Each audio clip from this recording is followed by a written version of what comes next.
Hi friends, நம்ம இன்னைக்கு பார்க்கக்கூடிய லெசன் என்னென்னா ஒரு ப்ரைஸல் வர்பு பார்க்க போகிறோம். ப்ரைஸல் வர்பு என்னென்னா பெட்டான் அப்படிங்கிறத பார்க்க போகிறோம். பெட்டான்னா என்ன மீனிங், அது எந்த இடங்களில் நம்ம யூஸ் பண்ணலாம், அதை யூஸ் பண்ணி எப்படியெல்லாம் பேசலாம் அப்படிங்கிறத நம்ம தெளிவாக பார்க்க போகிறோம். பெட்டான் அப்படிங்கிறது என்னென்னா தமிழில் ஒரு விஷயத்தில் தீவிரமாக இருப்பது. இப்போ ஹீஸ் பெட்டான் ஆனிமானே, அவன் பணம் சம்பாதிப்பதில் மிகவும் குறியாக இருக்கிறான். குறியாக இருத்தல் இல்லைனா தீவிரமாக இருத்தல் அப்படிங்கிறது தமிழ் மீனிங். சரிங்களா? நம்ம எக்ஸாம்பிளோட பார்த்தோம்னா இந்த பெட்டானுடைய மீனிங் புரியும். அது எங்கெங்கெல்லாம் யூஸ் பண்ணலாம் அப்படிங்கிறது உங்களுக்கு தெளிவாக புரியும் அப்படின்னு நான் நினைக்கிறேன். வாங்க நம்ம எக்ஸாம்பிளுக்கு போவோம். ஃபார் எக்ஸாம்பிள் என்ன சொல்ல வரேன்னா, இப்போ மேக்ஸிமம் எல்லாரும் பார்த்திங்கன்னா இந்த மொபைல்லே தான் இருப்பாங்க. வித்தவுட் மொபைல்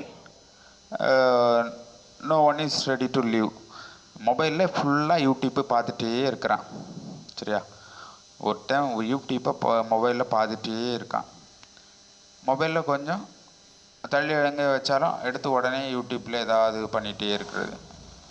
அதாவது தமிழில் என்ன சொல்ல வரேன்னா, அவன் யூடியூப்பை பார்ப்பதில் குறியாக இருக்கிறான் அல்லது தீவிரமாக இருக்கிறான். அவன் யூடியூப் பார்ப்பதில் குறியாக இருக்கிறான் அல்லது தீவிரமாக இருப்பிறான். அது எப்படி ஆங்கிலத்தில் பேசுகிறது அப்படிங்கிறத நம்ம பார்க்க போகிறோம். இந்த பெட்டானுங்கிறது தீவிரமாக இருத்தல் இல்லைனா குறியாக இருத்தல், அதை யூஸ் பண்ணி நம்ம பேசலாம். அவனுங்கும்போது ஹீ யூஸ் பண்ணலாம். சரியா? ஹீ இஸ் பெட்டான் வாட்சிங் யூடியூப். ஹீ இஸ் பெட்டான் வாட்சிங் யூடியூப். அவன் யூடியூப் பார்ப்பதில் தீவிரமாக இருக்கிறான் அப்படிங்கிறது. இன்னொரு எக்ஸாம்பிள் என்ன பார்க்க போகிறோன்னா, இப்போ லாக்டவுன் பீரியடில் மேக்ஸிமம் நார்த் இண்டியன்ஸ் இங்கே ஒர்க்கு இல்லாத பட்சத்தில் அவங்க ஊருக்கு போகிறதுக்கு ரொம்ப ஆசைப்பட்டுட்டே இருக்காங்க. ஒர்க்கும் இங்கே இல்லை, அதே நேரத்தில் அவங்களுக்கு சேலரியும் மேக்ஸிமம் இல்லை, ஃபுட்டுக்கே ரொம்ப கஷ்டப்பட்டுருக்காங்க. எப்பண்டா வீட்டுக்கு போவோம் அப்படின்னு சொல்லி அவங்க திங்க் பண்ணிகிட்டே இருக்காங்க. அதில் அவங்க ஃப்ரெண்ட்ஸுக்குள்ளே அவங்க சொல்லியிருக்காங்க, அவர்கள் வீட்டிற்கு செல்வதில் குறியாக இருக்கிறார்கள். அவர்கள் வீட்டிற்கு செல்வதில் குறியாக இருக்கிறார்கள். அது எப்படி ஆங்கிலத்தில் சொல்லியிருப்பாங்க? அவர்கள் வீட்டிற்கு செல்வதில் குறியாக இருக்கிறார்கள். அவர்கள்னா தே, அதுக்கு பி ஃபார்ம் ஆர். பெட்டான்னா தீவிரமாக இருத்தல் இல்லைனா குறியாக இருத்தல். Going home, they are better on going home. they are better on going home. அவர்கள் வீட்டிற்கு செல்வதில் குறியாக இருக்கிறார்கள் அப்படின்னு நம்ம எடுத்துக்கலாம். அடுத்த எக்ஸாம்பிள் என்ன பார்க்க போகிறோம்னா, ஒரு ஃப்ரெண்டு எப்போவுமே அவன் எக்ஸாமுக்கு ப்ரிப்பேர் பண்ணி படிச்சுட்டே இருப்பான். டிஎன்பிஎஸ்சி, யூபிஎஸ்சி, ஏதாவது ஒரு கவர்மெண்ட் ஜாப் கிடைக்கணும். ஒரு 3 இயர்ஸாக அப்ராக்சிமேட்டாக ஒரு 3 இயர்ஸாக நல்லா ப்ரிப்பேர் பண்ணிகிட்டே இருக்கான். அவங்க சொல்லி பார்த்தாச்சு வேறு ஏதாவது ஒர்க்கு போயில்லை, நான் கவர்மெண்ட் ஜாப்பு போய் தான் ஆகுவேன் அப்படின்னு சொல்கிறான்.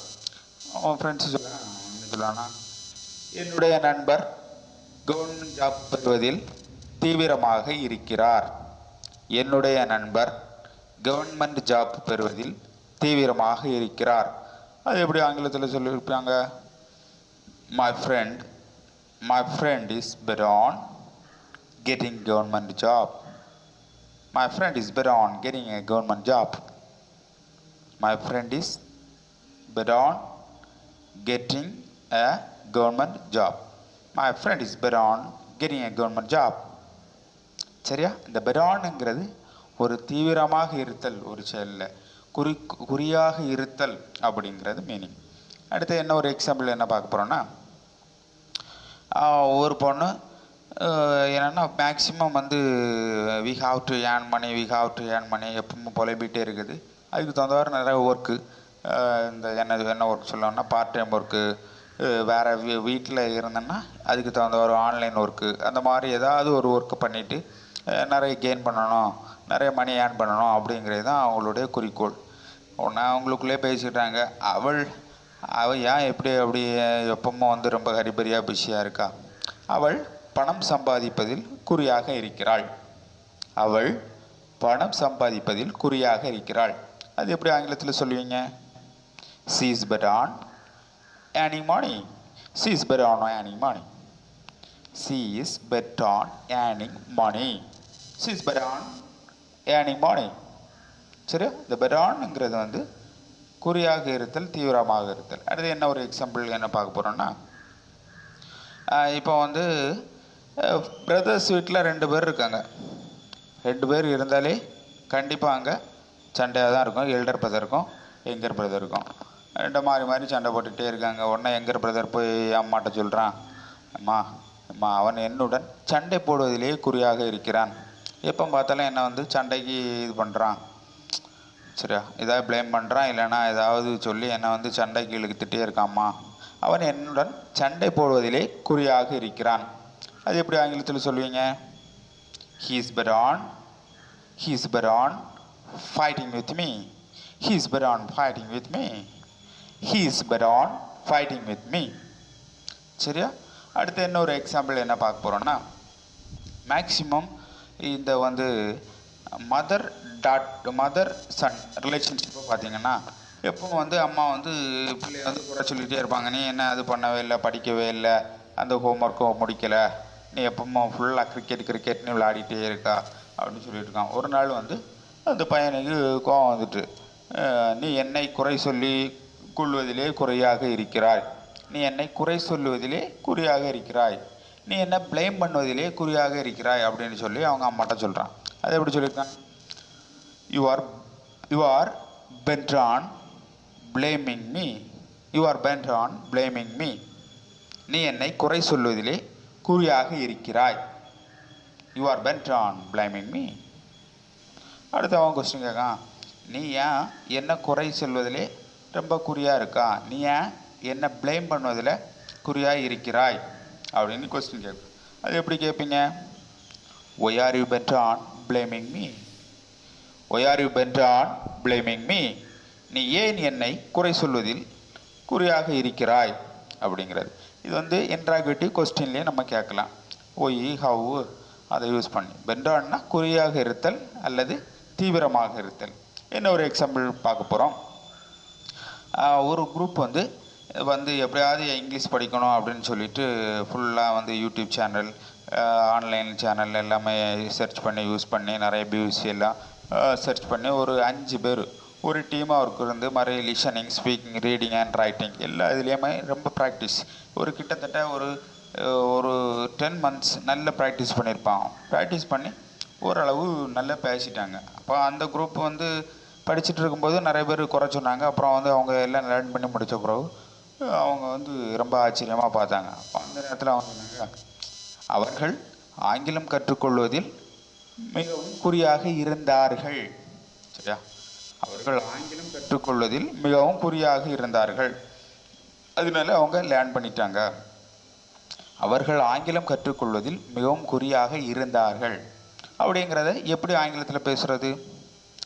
அவர்களுங்கும்போது தே, குறியாக இருந்தார்கள் அப்படிங்கும்போது தேக்கு அந்த பி ஃபார்ம் பாஸ்ட் டென்ஸ் வந்து வேர், தே வேர். குறியாக இருத்தல்னா bent on. ஆங்கிலம் கற்றுக்கொள்வதில்னா லேர்னிங் இங்கிலீஷ். அது எப்படி சொல்லுவீங்க சேர்த்து? they were bent on learning English.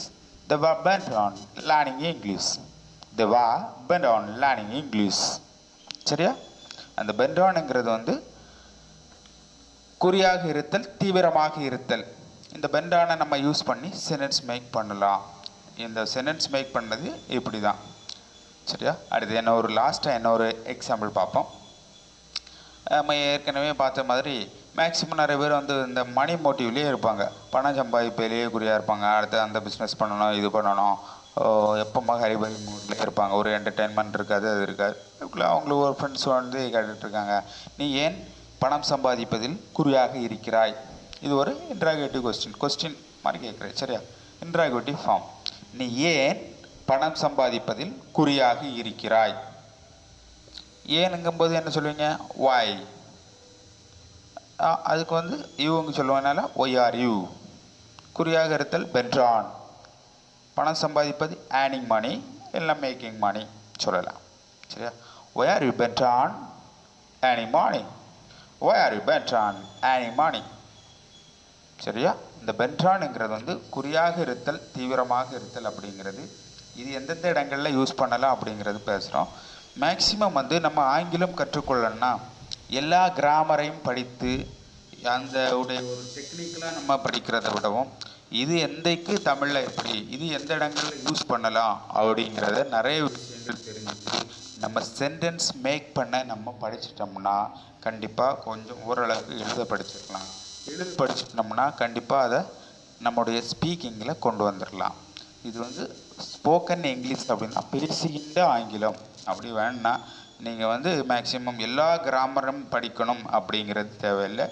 Tens, active voice, passive voice மாதிரி அப்புறம் நிறைய யூசேஜ் அது வந்து தமிழில் எப்படி பேசலாம் அப்படிங்கிறத நம்ம தெரிஞ்சு வச்சுட்டு சென்டென்ஸ் மேக் பண்ணதுக்கு நம்ம ப்ராக்டிஸ் பண்ணணும். ப்ராக்டிஸ் பண்ணால் நம்முடைய ஸ்கில் வந்து இம்ப்ரூவ் ஆகும். ஸ்கில் இம்ப்ரூவ் ஆகும் பட்சத்தில் நம்முடைய ரைட்டிங் ஸ்கில், ரிட்டன் ஸ்கில் வந்து இம்ப்ரூவ் ஆகும். அதுக்கப்புறம் நம்முடைய ஸ்போக்கன் லாங்குவேஜை நம்ம கொண்டு வந்துடலாம். சரிங்களா டியர் ஃப்ரெண்ட்ஸ், நான் உங்களுக்கு இந்த பென்ட்ரான்ங்கிறது நல்லா புரிஞ்சிருக்கும் அப்படின்னு நினைக்கிறேன். புரிஞ்சிருந்தேன்னா நீங்கள் இந்த வீடியோவை லைக் பண்ணுங்கள், ஷேர் பண்ணுங்கள். முக்கியமாக எங்கள் சேனலை சப்ஸ்கிரைப் பண்ணுங்கள். பண்ணிங்கன்னா நாங்கள் அப்லோட் பண்ணக்கூடிய ஒவ்வொரு வீடியோவும் உங்களுக்கு உடனுக்குடன் கிடைக்கும். நீங்கள் ஈஸியாக இங்கிலீஷ் லேர்ன் பண்ணலாம். Thank you guys.